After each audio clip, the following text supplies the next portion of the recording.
આજે આપણે શક્કરિયાનો શીરો બનાવીશું। આ શીરો બનાવીને તમે ઉપવાસમાં ખાઈ શકો છો અને આ ખૂબ જ હેલ્ધી શીરો છે। આ શીરો તમે ખૂબ જ ઓછા ઘીનો ઉપયોગ કરીને પણ બનાવી શકો છો। તો ચાલો રેસીપી શરૂ કરીએ। શક્કરિયાનો શીરો બનાવવા માટે સૌપ્રથમ શક્કરિયાને બાફી લેવાના છે। તો એના માટે કુકરમાં મેં સ્ટેન્ડ મૂકીને ઉપર 300 ગ્રામ જેટલા શક્કરિયા મૂકી દીધા છે। હવે એને 3 વિસલ સુધી કૂક કરી લેવાનું છે।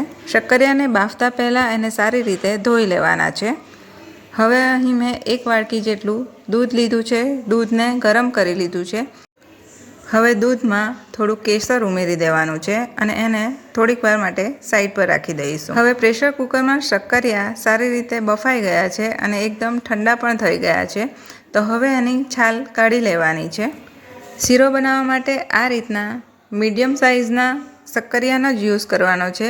અગર તમે મોટા શક્કરિયા લેશો તો એમાં રેસાનો ભાગ થોડો વધારે આવશે। હવે બધા શક્કરિયાની છાલ કાઢી લીધી છે। હવે શક્કરિયાની છાલ કાઢી લીધા પછી એને નાના નાના ટુકડામાં કટ કરી લેવાનું છે। કટ કરવાનું જરૂરી છે કારણ કે અંદર જે રેસા હોય તે આ રીતે નાના નાના ટુકડામાં કટ કરશો તો એકદમ નાના નાના રેસા કટ થશે અને તે ખાતી વખતે મોઢામાં નહીં આવે। જો શક્કરિયાનો શીરો તમે એકદમ સ્મૂથ બનાવવા માંગતા હો, એમાં રેસા કાઢી નાખવા માંગતા હો તો શક્કરિયાને ચાળણીમાં લઈને એને સારી રીતે ઘસીને એકદમ સ્મૂથ પલ્પ કાઢી લેવાનો છે। અહીં મેં શક્કરિયાને મેશ કરી લીધા છે। હવે શક્કરિયાના પલ્પને શેકવા માટે અહીં કઢાઈમાં મેં 2 મોટા ચમચા જેટલું ઘી ઉમેર્યું છે। તમે થોડું વધારે પણ યુઝ કરી શકો છો। હવે ઘીમાં થોડા કાજુ બદામને સાંતળી લેવાના છે। કાજુ બદામ સંતળાઈ જાય એટલે એને તરત જ કાઢી લેવાના છે। હવે કાજુ બદામ સંતળાઈ ગયા છે એને કાઢી લેવાના છે।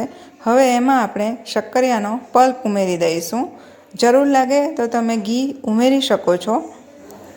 હવે શક્કરિયાના પલ્પને 2 થી 3 મિનિટ માટે ઘીમાં સારી રીતે સાંતળી લેવાનું છે। શક્કરિયાના પલ્પને 2 થી 3 મિનિટ માટે સારી રીતે સાંતળી લીધો છે। હવે એમાં આપણે કેસરવાળું દૂધ ઉમેરી દેવાનું છે। શક્કરિયાના શીરામાં દૂધનો ભાગ બળે ત્યાં સુધી એને કૂક કરવાનું છે। હવે શક્કરિયામાં દૂધનો ભાગ એકદમ સારી રીતે શોષાઈ ગયો છે। મિશ્રણને હજી આપણે 2 થી 3 મિનિટ માટે સાંતળી લઈશું એટલે મિશ્રણ એકદમ ડ્રાય થઈ જાય। હવે મિશ્રણમાં આપણે થોડા ડ્રાયફ્રૂટ ઉમેરી દઈશું। અહીં મેં કાજુ અને બદામને જે શેકી લીધા હતા એના નાના નાના ટુકડા કરીને ઉમેરી દીધા છે। હવે એમાં આપણે ખાંડ ઉમેરીશું। એમ તો શક્કરિયામાં ગળપણ હોય જ છે પણ થોડી આપણે ગળપણ વધારે આપવા માટે 3 થી 4 ચમચી જેટલી ખાંડ ઉમેરીશું। તમે તમારા ટેસ્ટ પ્રમાણે ખાંડને ઉમેરી શકો છો।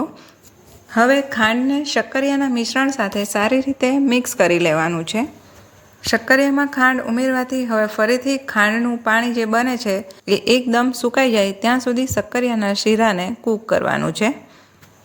જરૂર લાગે તો વચ્ચે વચ્ચે તમે 1-2 ચમચી ઘી ઉમેરી શકો છો। હવે આપણે એને થોડીવાર માટે કૂક કરી લીધું છે। મિશ્રણ પેન છોડવા લાગ્યું છે એટલે શક્કરિયાનો શીરો બનીને તૈયાર થઈ ગયો છે।